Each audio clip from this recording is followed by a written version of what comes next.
Coach, you went into halftime after a late Maryland score. How big of a difference was that for you guys?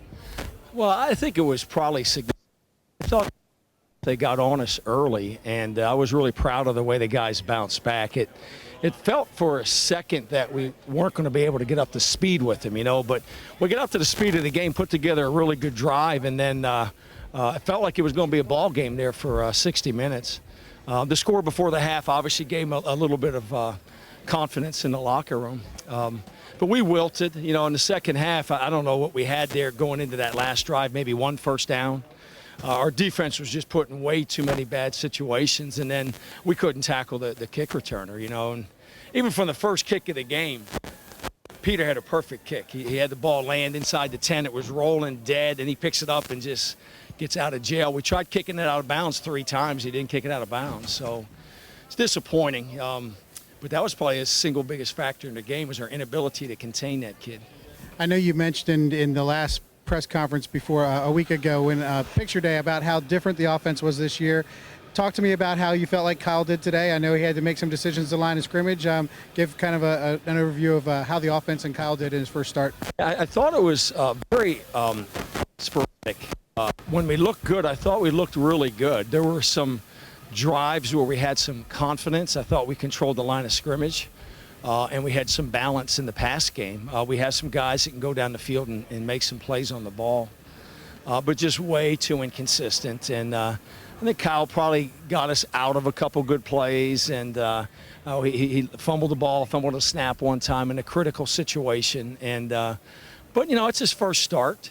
It's a hard place to go and play your first game as a starting quarterback.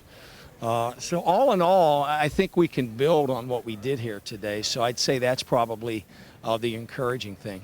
Now, when you look at the defense, the final score is one thing, but you talk about how many times the Spiders were able to hold to field goals, especially in the first half. The defense was put in some positions, tough ones later in the game, but I would think you'd have to be happy with the way that they did not give up touchdowns. Yeah, I think that we'll watch the film and we'll see a lot of good things. We had a lot of short fields. Again, when we were 3 and out, having to punt the ball, it just created a slippery slope for us. We defended the pass pretty well for a good portion of the game, especially early. They're big and they're physical. They were going to hunt and peck and find their soft spots in the defense and running the ball. We lost Villardo. I'm hopeful that it's not season-ending. Everyone else, I kind of think, might be in the fold by midweek, and it'll be really critical as we head down to play a real big game on the road next week. What do you say to the team in the locker room? Just came out of there after season opener. Yeah, well, I said stay together. I mean, there were glimpses of a really good football team out there today, and there were some real glimpses of a team that was willing to fight, and I'm encouraged by that. A lot of times you go into an opening game against an opponent like this, and you just really don't know what you're going to get. But I thought we responded in a couple real key moments in the game. But we ran out of gas. We don't have the depth, and their overall size and physicality just took over there in the third quarter and then heading into the early part of the fourth quarter.